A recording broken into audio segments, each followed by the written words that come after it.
Kristen. Hi, Kevin. How are you? Good. How are you? I am good. Welcome to the Marriage in the Buff podcast. Back home. Yeah, we're back home. We were in Adirondacks the last couple times.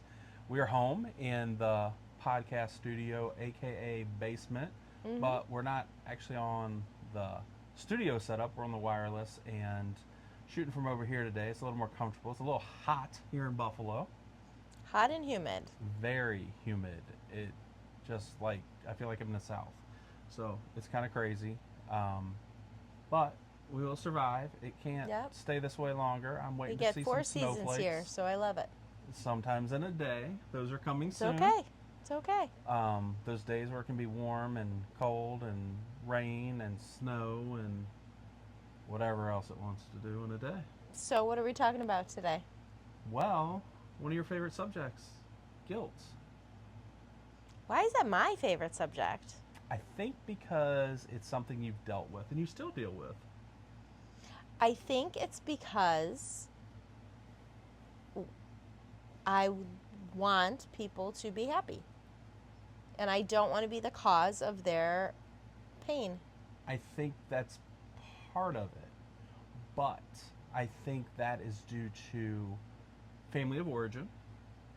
It's also due to influence of the Catholic Church on you in the formative years and family of origin. And I think, unfortunately, generations before us, especially the ones right before us, um, really like to use guilt as a tool to influence the way their children and others would behave. Well, I think it's subconscious. I don't think they're trying to use it as a tool because that would be a little evil if they're using a tool to control someone. I, I, I, I don't think it's subconscious, but I don't think they see it as that way. I don't think they see it as a tool. I think if we look at something like the church, and we'll talk about just all kinds of churches, but if we look at an environment where the church says, "Oh well, oh you're really bad. You got to pay this penance. You got to do this. You got to do that. You got to say this. You got to Work do for that. You got something. to work for your worth or to be redeemed from something," then that's a bad value to start with. And when we do that, we devalue the work of the cross in Jesus Christ. Right. And I think that's the really, really scary part because Jesus died for our sins. And if we believe in Him, we are forgiven, no matter what that sin is. Now, does that mean that like it's immediately forgotten or anything? No, absolutely not. But I think when we do that mentality, that works based mentality, where it's like, oh, if you do this for me, then I'll do this for you. And when we bring it into our home, it can be with husband and wife, where it's more like, wow, well, and what we see the most in that, and what we've read the most in that, and heard the most in that, would be like sex, where a lot of times women will say, oh, well, honey, if you just do this, then you can have this, or whatever it is. And they use it and weaponize that, something that God meant to be beautiful, and they use it to weaponize it for their own benefits. And it can go the other way. A man can do the exact same thing where he manipulates the situations like, oh, well, you know what? I bought you this. I did this. I'm going to take you here. We did this. Now give me what I want, whether it be sex or whatever it is. It doesn't have to be. That's just one of the ways that I know we've seen and heard that it really is used. So in your marriage, it can be very, very dangerous. But I think beyond that is where the real danger in the household lies with your children. And I think a lot of times we are very tempted to use some kind of reward based parenting method. And when we do that when they're little, it's a good start because we're teaching them, okay, well, if you do this, what we say is quote unquote right, then there will be a reward for what you do. So how does the guilt play into that? The guilt plays into it where when you don't do what the parent considers right, then you are, oh, you don't get what you want. You don't get this. You were a bad person. You didn't do this. And I think the big problem in it is, it's what the parent considers right. It's not necessarily right or wrong. It's not necessarily a rule. It's not necessarily a explained expectation even. it goes on the feelings of one. So when we do things like that, whether it be with our kids or our spouse or whatever it is, we say, oh, well, you didn't do what I needed you to do. You're not spending time with me. You're not doing what you always did.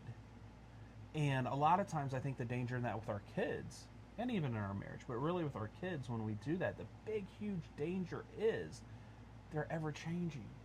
I know you and I have been through this talk here lately because we've got one moving out of state. We've got another one getting ready to move out of our house. And I think you said it really well that when it happens as they grow, which is the expectation, I mean, the end goal is for them to move out, start a family, have a life of their own, and be productive and happy and healthy. But along the way, for us as parents, we have to grieve that loss because it's not our elementary school child who needed everything from us. Right. It's not. You're actually missing yes. a whole person that you're not going to get back. Yes. Because each stage they develop and they change into someone different. Yes. And if you stay stuck on wanting them to be age 11, well, you'll miss who they are now. Yes. But you have to grieve that loss because that's a person you're actually losing from your life. And I don't think you're losing. You may be losing. You're losing 11-year-old Tabby. Or you are. Like, you will never have 11-year-old Tabby again. But you'll have 12. Right. 13, well, sure. 14. But I'm just saying we're always grieving a loss. We are. And how we do that really influences that relationship in a huge way. And I don't think we realize it a lot of the time.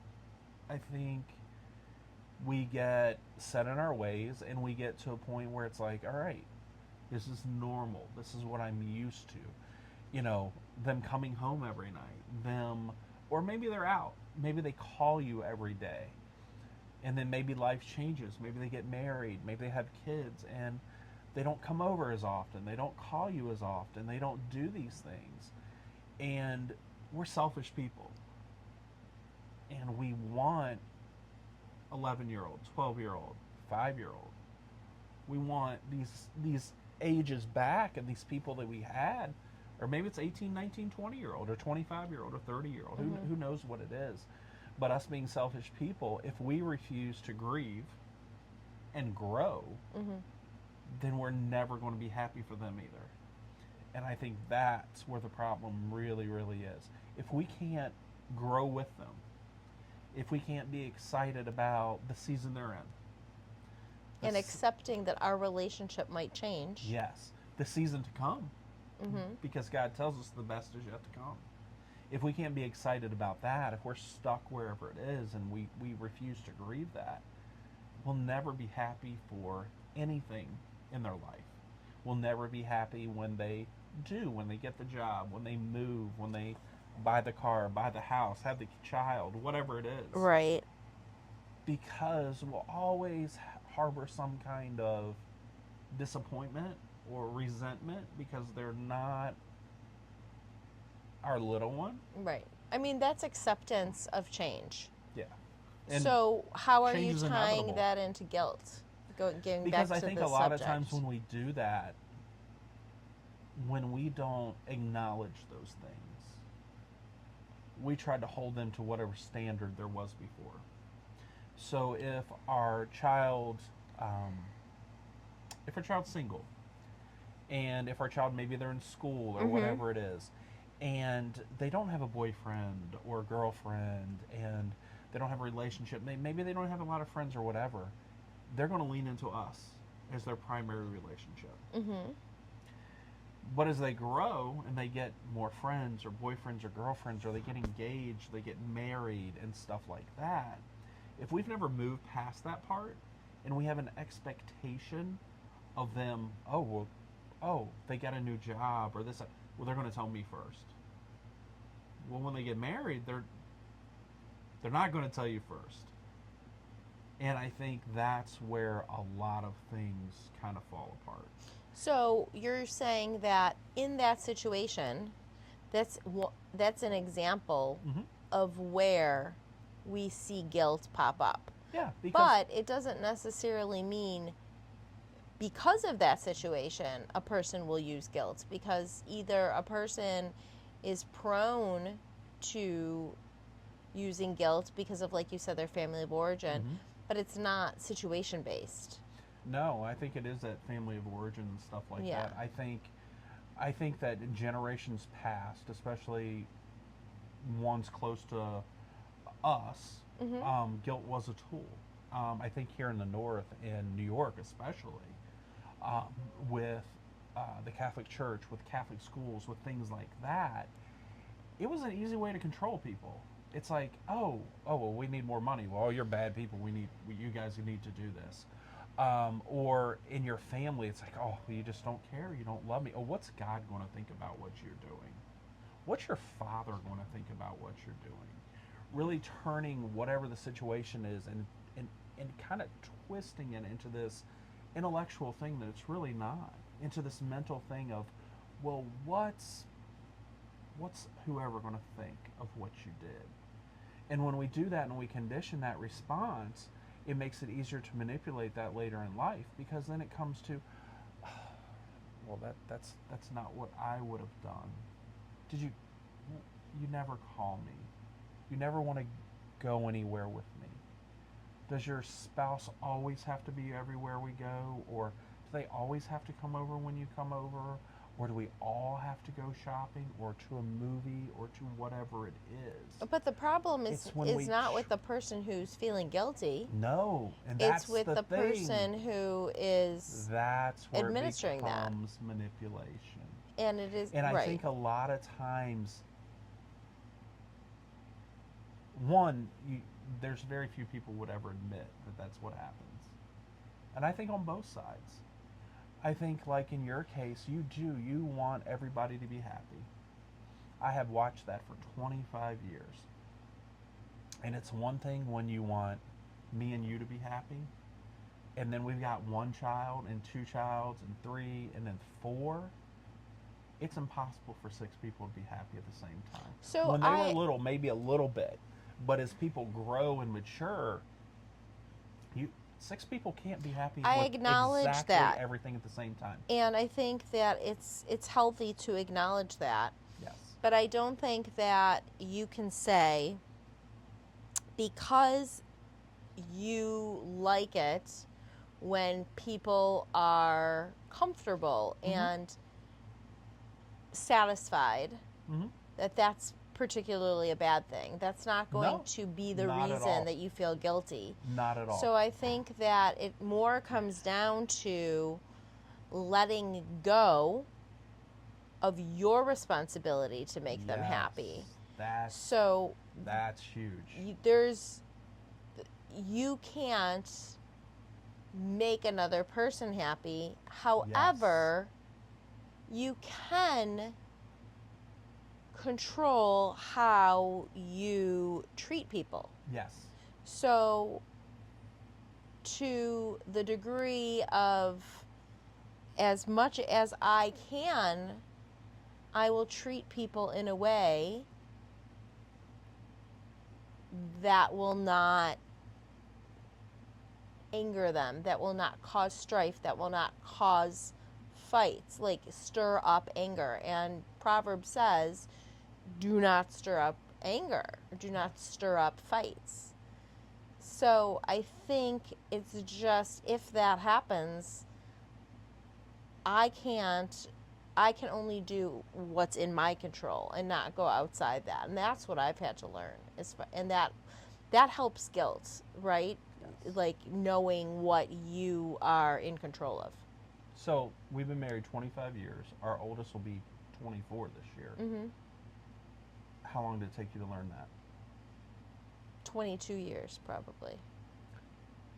And because I think for the last couple of years I've been a lot better about that. But you have think the girls have had to start leaving the house. You have been a lot better about that, but you still can easily fall into that. I just think that keeping a perspective. Mm-hmm. But I don't also think that people who, like you said, fall into that or are prone to that or feel that way Mm-hmm. necessarily, I wouldn't view everybody else as being those manipulators that you were No. talking about. No, and Like, I think there are two different sides to the coin. There's you people. are, and I will say that even with our children, people in those situations in the family of origin or whatever it is, whether it be the older generation or the younger generation, being selfish people learn to use that and manipulate the situation. Oh, to sure, their anyone benefit. could. Anyone could, So- to a degree. Absolutely. So I think that is, I think that's the really slippery slope of it. If we don't, if we're not cognizant of it, if we don't stop it, if we don't acknowledge it, it'll just keep repeating itself. So I think because we don't really have control over the people that put guilt upon you, like we don't have control No. over those No. people, right? So I think what we should focus our discussion on is how we let go of guilt. Yeah. That and I think, second part. And I think that was huge because you said two big things in the last couple minutes there. One, we can't make anybody else happy. We may be able Sure. to contribute to someone's happiness, but true happiness comes from inside of our heart. And the only true happiness comes from a relationship with Jesus, Right. period. So we can't do that for anyone, whether it be our child, our spouse, our parent, whatever. We can't do that. For another person. So when we take that burden off of ourselves, Mm-hmm. when we say, you know what, I can't, because a lot of times we'll spend a whole lifetime trying, Mm-hmm. and some people never realize that, and what a waste of your life, and what a unnecessary agony to put yourself through. Mm-hmm. And I know with us and everything like that, there was a time when I truly thought that you could make me happy, Mm-hmm. that I put all that pressure on you. So I think that's one thing. It's one thing to put that pressure upon ourselves, Mm-hmm. but it's a total another one when someone else is putting that pressure upon you. Mm-hmm. Kids do that a lot.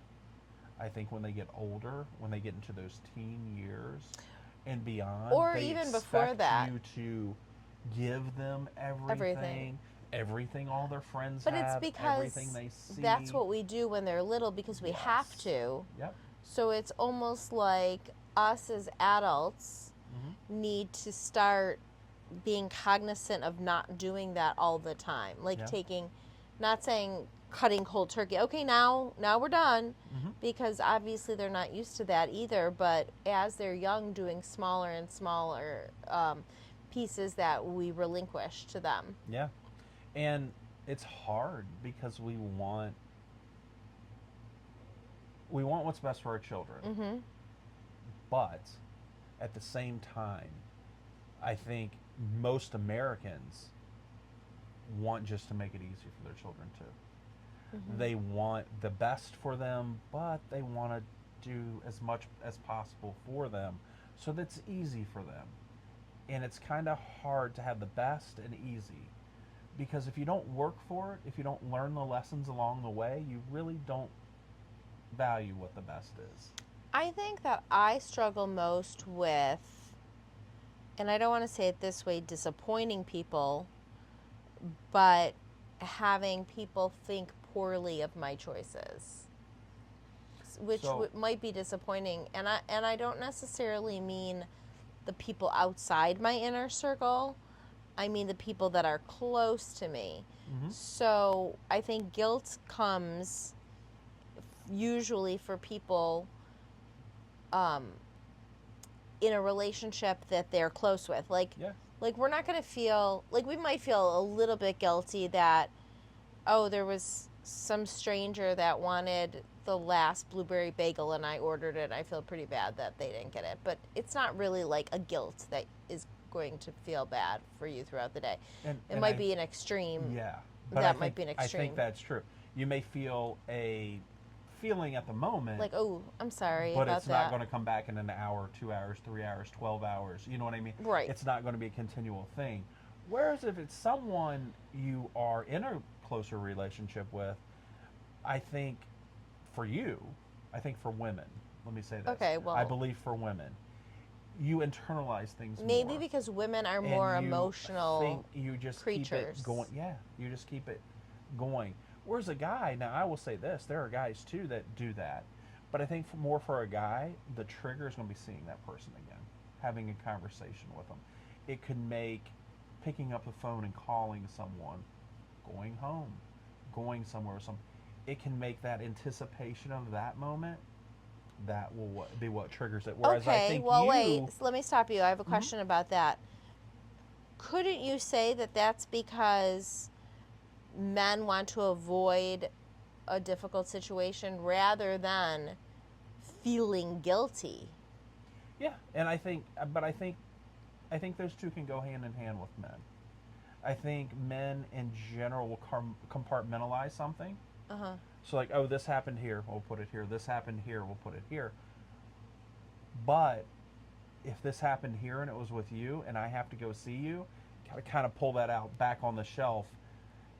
Maybe not to use, but my thought will go there Well, then, before I engage with you then maybe again. that is the reason because So I think that builds guilt in people, or can build guilt in people. I feel that for the most part, um, if there's a rift in a relationship and I am feeling some kind of way, whether it's guilt or sadness or not liking that person is feeling bad or whatever the issue is, Mm-hmm. it almost overshadows everything in your day. See, So now I you think cannot that's- continue on until you repair that. Yes. And you may call that guilt because you just see it as that and might name it that, but it is also a reason for why you need to repair that. And you as a man being able to compartmentalize things might not understand that and might just say, oh, stop it, don't let that make you feel guilty, or don't let that make you feel upset, when you can't, when as a woman or the way I am built, I can't, because all of a sudden everything is affected by that. It's like, imagine rain just coming down and you can't still play basketball in the rain because the rain is coming down. And you have your umbrella and the rain is gone and you're still playing basketball. But I am drenched and I can't stop because I need to take care of that rain cloud. So, two things. Friends, if you have never read Love and Respect by Emerson Eggerichs, I do encourage you to. I think it is one of the best books that defines the differences between men and women, which is exactly what Kristen and I just went through here. But in a generalizations, warning, it's written from a man's perspective. Yeah, and it can be a little So gruff, there for are lack of a better other word. books There are. that are gentler that There explain are, it. But I believe it paints the best picture of just differences. Now, what it says beyond the differences, or how to, I'm not telling you that all of it's right or all of it's Right. because It does tell. I mean, it says rose-colored glasses and blue-colored glasses. It's got the pink and the and blue, it does and it tell talks a bit about differences. and it gives some great examples of just things that if someone said it to you, you'd be like, why would that be so different? But it really, really is just like what we're talking about here. And I think, I think that's why women are more affected by guilt, because it can be more immobilizing than it can to men. Men, we compartmentalize things, and people can get mad at me and say something, and like honestly, it can affect me, and I can feel it and whatever, but it's easier for you to let go. there are very few people that could ruin my day by making me feel bad for something I did. And I don't mean that I don't mean that in a cocky way. I don't mean that in a, you've got to be really, really, really close to me for it not to go on a shelf and me to agonize over it. Now, I'm not saying it won't come back and things like that, but I'm saying that's different for men. Whereas for you, I know when it's us, that's totally different. It's me, the girls, your mom, your dad. You know what I mean? I get that part. Like everything has to be But I also okay to move forward. I also see that with you, and I remember a time with that with you, like at your work, like when you wanted everyone to be happy, and you being the boss, you can't make everyone happy. Okay, so that's, but you would take you being an empath as well. Right. You would take their feelings and feel them, and then if you couldn't help that situation, it would impart some kind of guilt on you, and just like that would affect everything else too. It just was like a big, huge ripple. I have something to say about that example specifically because I feel like I do know how I solved that. So I think that is really stopping and assessing your life and your priorities, because you need to make sure your priorities are in order, whereas you have God number one, your husband number two, and you know, maybe everything has to be right with your husband before you can move forward in the day, and that's logical because he's number two. Your kids are number three, or your extended family as you go out. Then you have your circle of friends or your community group, and work is somewhere down there, but you at some point need to logically say, I do need, as much as I want to be sympathetic to other people, I do need to let things go and not let it affect me in my day. So I think you actually need to stop and put your priorities in order, because there is a point where there's a circle of people that you're going to have to not be able to keep happy. And I think that's really good because, you know, like I said, the second point that I thought you made really, really well is how you deal with those feelings. How does guilt affect me? And which will be different for everyone. Be different. And you know, we talked about this a little bit earlier, and I said, you know, guilt is not from God; it's from Satan. And I've thought through that since then. I was thinking about because that God today. will use guilt to you a little bit.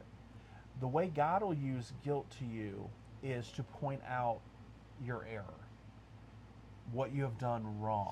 Oh, to point do him you think that that's guilt, or is that conviction from the Holy Spirit? I think but I think that is guilt. So you're using those as synonyms. Yes, I think that's what it is. And with God doing that, in the way that God uses that and the Spirit uses that, that's to point out that error, which is a clear error that is against God's word, against God's will, which is real and acceptable. And God tells us what to do is to bring it to him, and he will forgive it.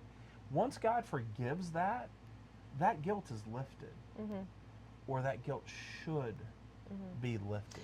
That's a great point, because I think that's a good line to bring. So when you do feel guilt about a situation or about a person or about something that happened, like sit with God and apologize or repent for maybe your guilt. Yes. Like you might have an error in your ways, and I feel like there have been times where I might have felt guilty over something I said. So repenting of that will clear, like you said, clear yourself. But then, and this is with God. Okay, so let me back this up. So this is with God, and this is how God uses guilt, I believe.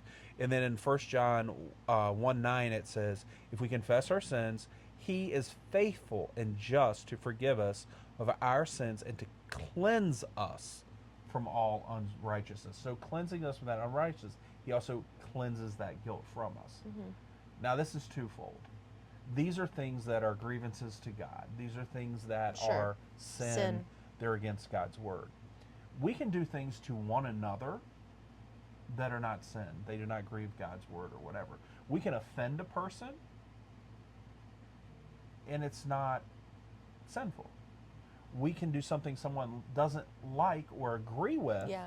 which may cause them to be unhappy, but it does not make it sinful. Right. For example, We if say someone texts me Mhm. and I read it and they see I read it and I don't text them back. Oh, this is an everyday occurrence. This happens all Friends, the time. if you text Kristen, this is I an everyday am occurrence. a terrible person with my phone. I'm just terrible. So there are times when, like, I'll be going to bed or something and I'll see a text and it'll come up read or something, but I'm going to sleep. And I don't have the time, the energy, or the mind power to write down what I have to say. And I'll think, I'll do that.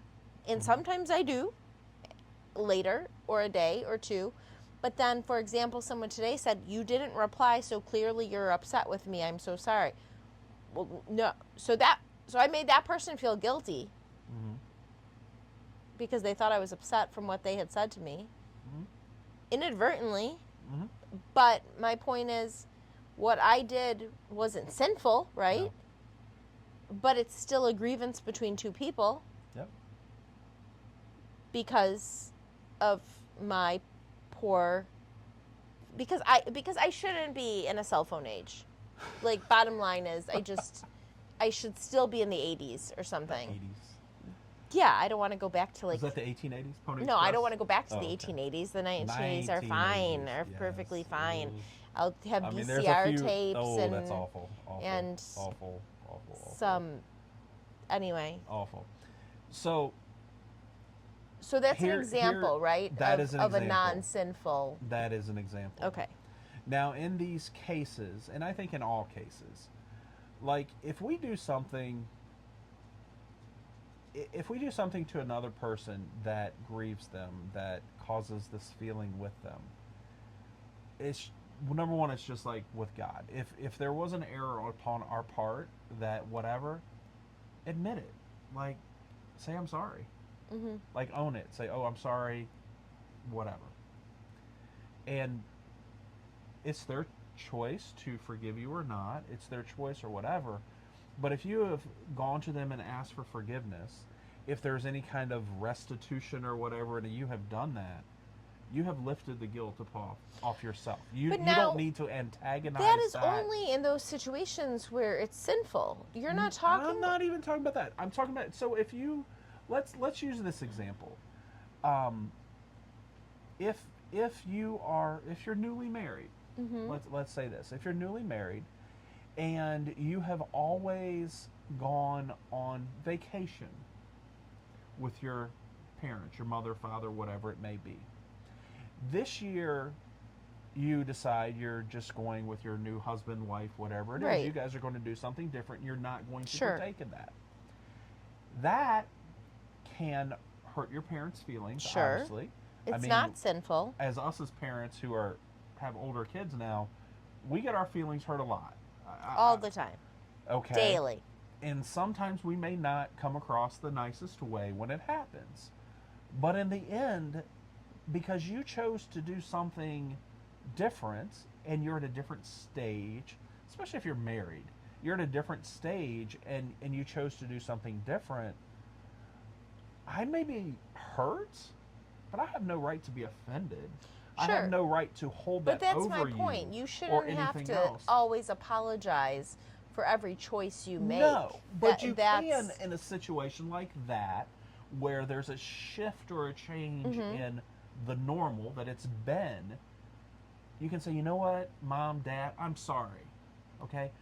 Things are different. Mhm. You know, whether it be, okay, I'm married, so now this is my first priority, as you guys are to But each you're not other. repenting. You're not repenting. You're not. You're just saying, you know what, I'm sorry, but You're this not is how asking for it- forgiveness. No. Okay. This is how it is. This is the way God ordained it or whatever. I tell you a hard one for us. With our oldest, she's been away at college for 6 years, college and law school, Right. and She stuff just like hasn't that. been like She in a has a 4-year boyfriend college who for 6 is, they have been together for a long time, and then holidays and stuff like that, birthdays, things like that. She doesn't always come home. And I know with you, especially the first one, it hurt. Yes, It hurt. but I think that actually hurts you more than me. Yeah. Yeah, because I think that you always had this expectation that on holidays we would be together as a family. Yeah. And I've sort of been okay with if they are happy, I'm okay. Like if they are at someone else's house, or like even like when they wanted to do stuff on the 4th of July and they were younger, and you were like, no, we're all going to do this. And I was like, well, let them go because it will make them happy. Like I don't want someone to feel guilty to hang out with us. Like that's more of a thing. But then in the reverse is like, how much do we do and not be there for the kid? Like having kids is hard. Yeah. Like just like navigating those waters is very hard. It is. And I think, And we're always going to mess up. yeah. And I mean, I think the two most humbling things you do in life is get married and have kids. Right. Because nobody else is so intertwined in your everyday. Yeah. I mean, maybe for a while your parents were, but then that's the same dynamic. It's just in reverse. So yeah. Same. I mean, those are the things that shape us and form us. Because you can have Those are close things- friends, but it's still not as. Yeah. It's It's up to hard. them. It It is really, hard. really is. But I think that's something we've learned Mm-hmm. and we're better at.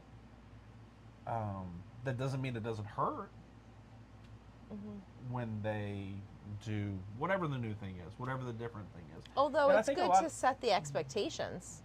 Like you had said before, you go to your parents and you say, I'm sorry, but this is how it is Yeah. going to be.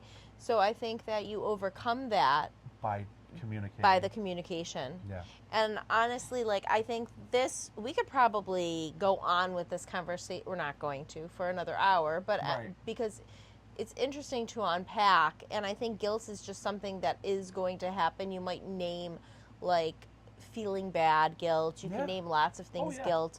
But like And I think we that- could go on with this conversation, but I think that if you haven't already, you really need to sit down with your spouse and unpack that a little bit. Like, who do you feel guilty about? What are we doing as a couple that's making us feel this Yeah. way? Is there someone in our life that we're avoiding because we feel that way? Like, Yeah. I think these are Yeah. really good conversations that you may never had. I Yeah. think we did because we've like you say, I have struggled with it in the past. You have, but I'd say we talk to couples all the time, Mm-hmm. and it's not just you. We hear it a Oh lot. yeah. from- You see, it's not just mostly me from now. the females. It's true. Sometimes from the guys too, but it's mostly from the females, and we do hear it a lot, and it is a huge thing because it is a weight we choose to put upon ourselves.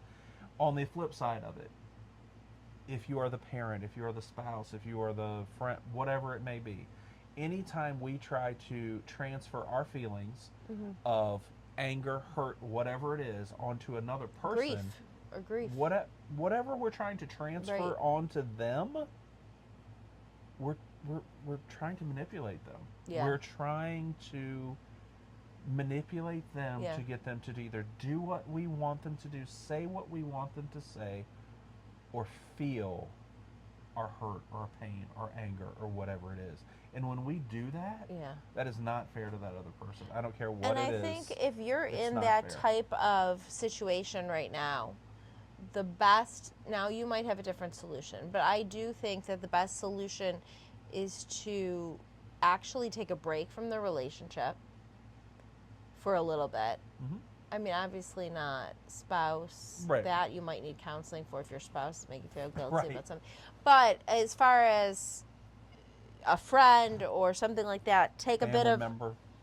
bit of a break where you're saying, okay, we need to just not talk for a month. I'm working on myself, something like that, And I think that reset that that's relationship. huge, though. What you just said, like set the ground rules. Oh, Say, sure. Don't listen, just not talk to them. Yeah, make sure they understand. Like, listen, what I'm feeling, I need to work on. I need to understand why I feel the way I do. Right, I because need you to can't control what they're going to understand, do. like, you know what? Maybe I'm wrong, maybe I'm right, but I need more time to process this. But likely boundaries will need to be set in that new relationship. Yeah. So make sure you set that ground rule. The other side of that, like, honestly, one of the hardest things we ever do is communicate. It's also something we do all the time. Just because we do it all the time does not mean we do it well. And in most cases, even in husband, wife, with parents, children, we're not good at it. We're really, really not good at it. We do a good job. I'm not going to say a good job. We are able to transfer our feelings upon another person, which is not a good thing to do.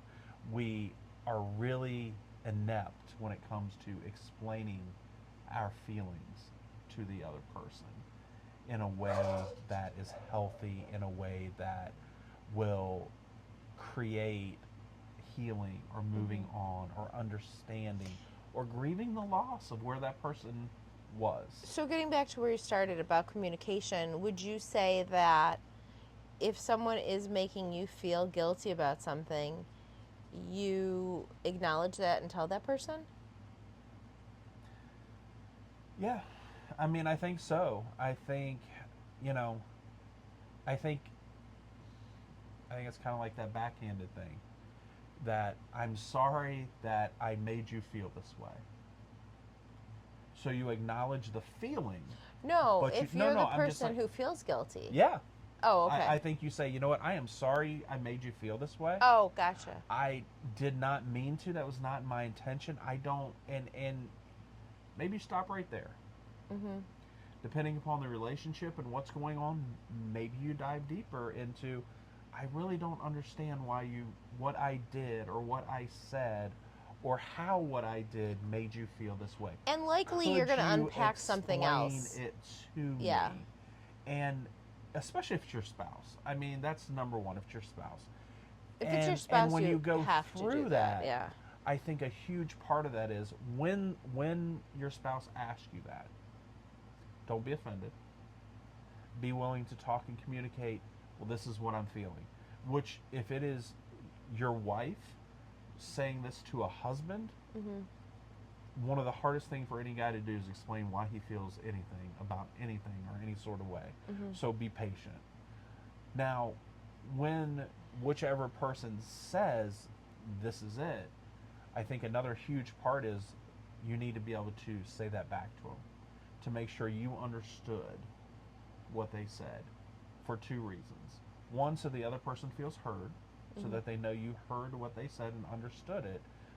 Two, so that you really do understand what they're feeling.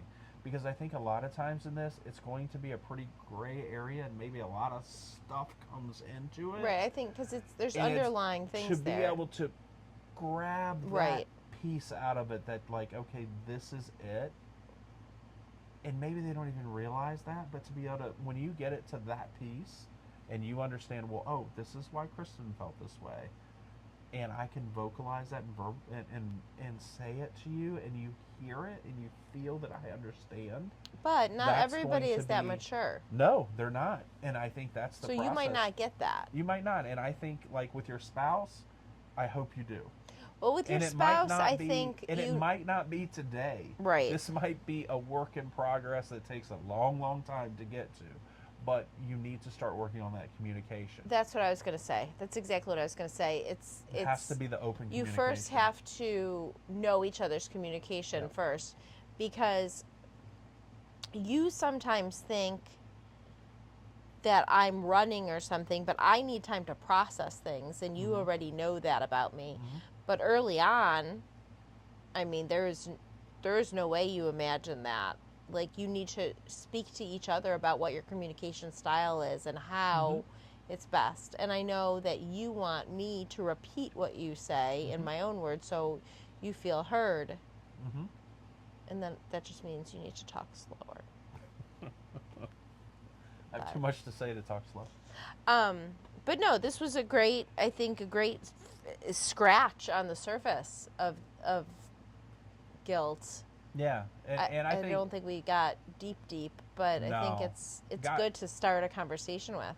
yeah, I mean, I think,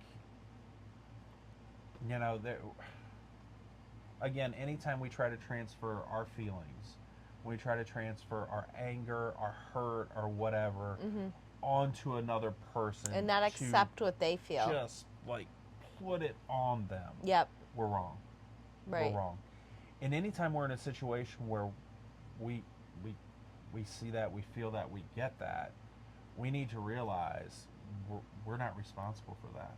Right. I can't fix that. Yep. No, that's good. Not me. I can't fix that. And I think when we realize that number one, you can't fix my feelings.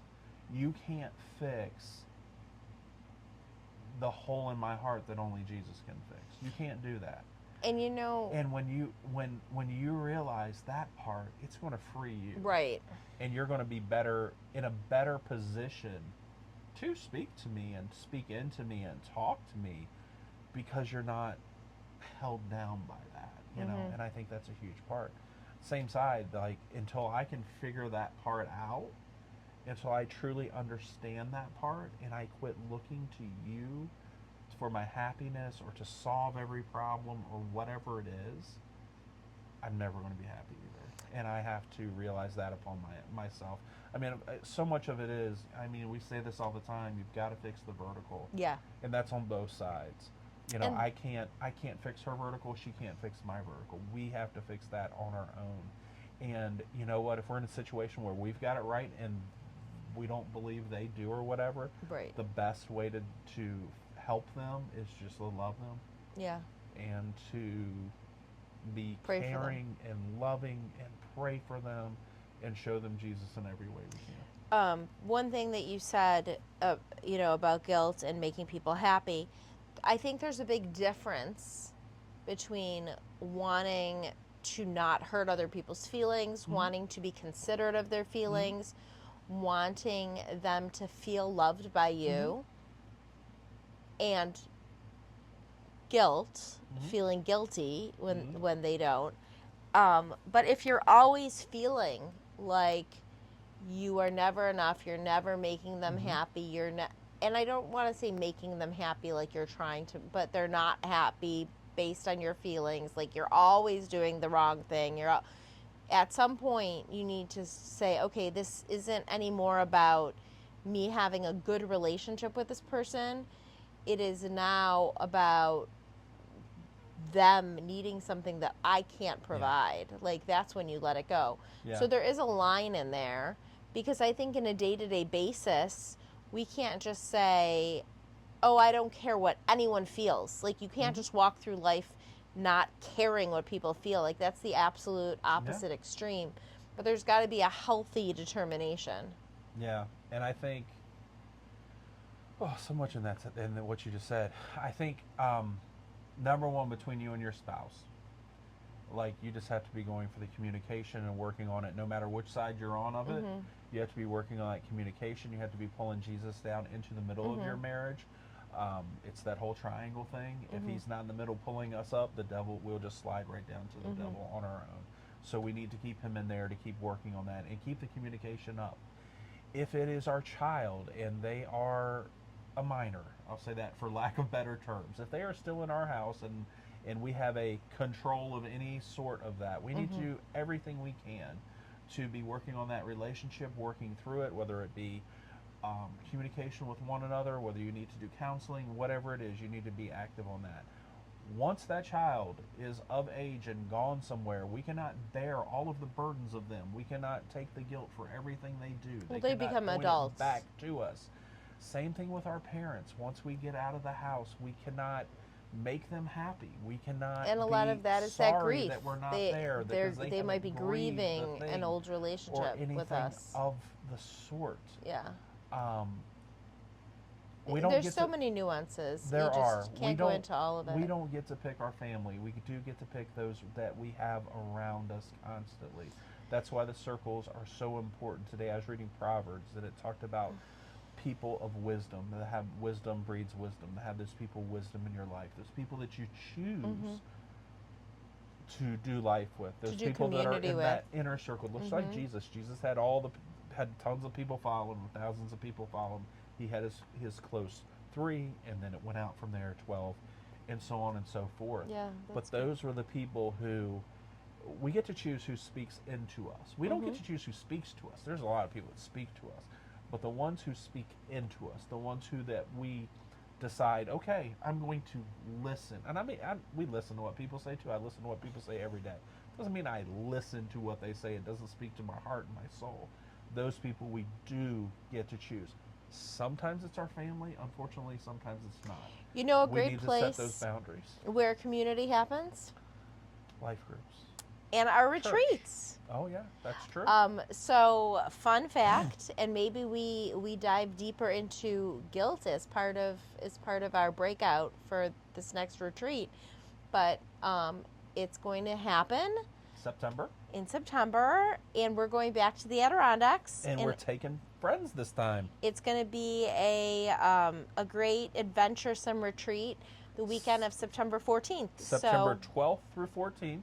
Yes, 12th to the 14th. Up to the Adirondacks. So if you're here in Western New York, it's about 5.5 hours or so. And if you're not, Google, map fly it into or Albany something. or drive once you get But to Albany. if you want to join us, message us. Yeah, message us. Kevin at marriageinthebuff.com. If you go on marriageinthebuff.com, you will see there's links there talking about it and everything. We got room for more, and we can always get a bigger place and have more people. Well, we'll see. We'll see. We're gonna cap it at some point. The Adirondacks are absolutely beautiful. If you've never been there, it is unlike. It'll be a fun. Any other part weekend. of New York. You feel like you're like in Colorado or Montana. And we'll work on our marriage. There's big peaks. There's lots of water. There's animals. There's a different pace, and it's a great place to just come together to reset and find solitude as a couple. Yeah, really good. To reset, and it's the holidays aren't too far after that. We're going to do one more before the holidays. Yep. But it's as we think, the summer's over, busyness, kids are listen. It's a good time to and reset. honestly, that September time frame, October, November, you got December, you're just kind of climbing that September is almost like a new year, right? It is. It's like you just get to breathe for just a minute.